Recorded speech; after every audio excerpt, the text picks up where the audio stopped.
Всем привет! Это новости Словении. Если вы впервые заглянули на мой канал, меня зовут Хельга, и я рассказываю вам словенские новости простым, понятным языком.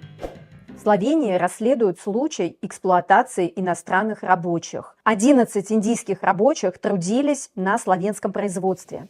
Они пожаловались, что условия труда были невыносимыми. Хуже, чем в Индии. Им не выдавали подходящую защитную экипировку, и рабочие на производстве получали сильнейшие ожоги. По договору индусы должны были работать 40 часов в неделю, но в итоге их рабочая нагрузка составила в 2 раза больше. Оплата труда также не соответствовала предварительной договоренности. Рабочие получали всего лишь 800 евро на руки, вместо обещанных 1300. Один из рабочих не побоялся и обратился в инспекцию труда и даже дал интервью СМИ. Сейчас ведется расследование. Похоже, что сейчас на производстве появится 11 свободных вакансий. В Словении туристку на прогулке в горах укусила ядовитая змея. Инцидент произошел на горе Малый Вырх. Около 4 часов дня туристку укусила носатая гадюка. Это самая ядовитая змея в Словении. Напомню, что в Словении в прошлом году от укуса этой гадюки погибла туристка. На место прибыли горные спасатели и оказали первую помощь женщине на месте. Как они ей помогли? Отсосали яд, что ли? После этого пострадавшую эвакуировали вертолетом в клинический центр Любляны. Врачи успели ввести противоядие. После укуса обычно появляется резкая сильная боль, отек и следы от клыков. В тяжелых случаях возможна потеря сознания, проблемы с дыханием и сердцем. В больницах Словении хранится всего лишь 20 доз противоядия. Так что успейте быть первым. Осталось всего лишь на 19 укусов. 2 словенца придумали необычную зубную щетку и нашли на свой стартап 1 миллион 200 тысяч евро. Словенский стартап Fresh32 разработал зубную щетку с необычной технологией.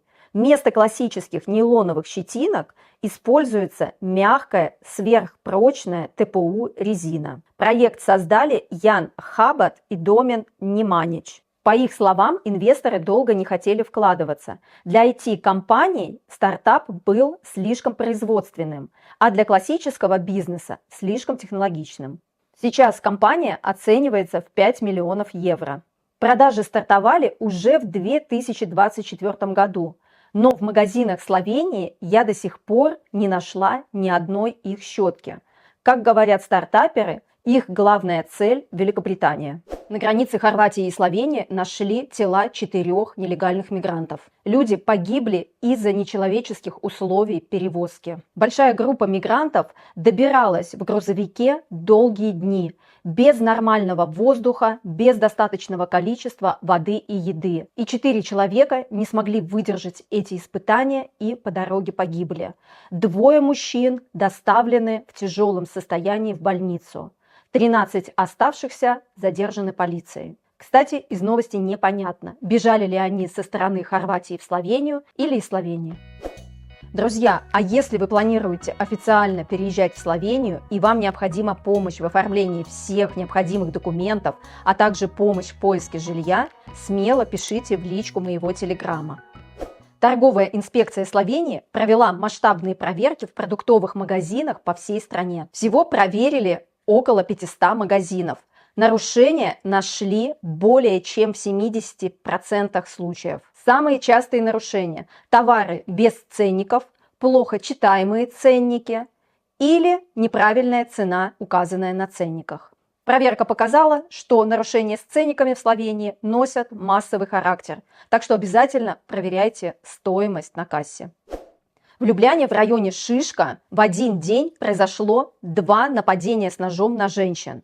Причем это абсолютно не связанные между собой случаи, но произошли они в один день в одном районе. Первый инцидент произошел утром 6 мая. 50-летний мужчина ранил ножом 42-летнюю женщину. Женщину в тяжелом состоянии доставили в больницу. Позже в этот же день в этом же районе 52-летний мужчина напал с ножом на 31-летнюю девушку. Девушку в тяжелейшем состоянии доставили в больницу. Ее жизнь находится под угрозой. В обоих случаях преступников задержали. Сейчас выясняются все обстоятельства. Хорватская компания Хорватия Airlines объявила о масштабных отменах авиарейсов. В ближайшем квартале авиакомпания уберет из расписания около 900 рейсов. Причина – резкий рост цен на авиационное топливо. По этой причине авиакомпания пересмотрит все свое полетное расписание. А вот словенская авиакомпания Adria Airlines поступила дальновидно, обанкротившись заранее, еще 7 лет назад. И в конце традиционно новости погоды от Алисы. Алиса, какая погода будет в Любляне в понедельник? В Любляне в понедельник будет малооблачно. Ожидается небольшой дождь. Температура от плюс 7 до плюс 13. Слабый юго-восточный ветер 3-4 метра в секунду. Порывы до 9 метров в секунду. Спасибо, Алиса. Я старалась. Хорошо, что вы это оценили.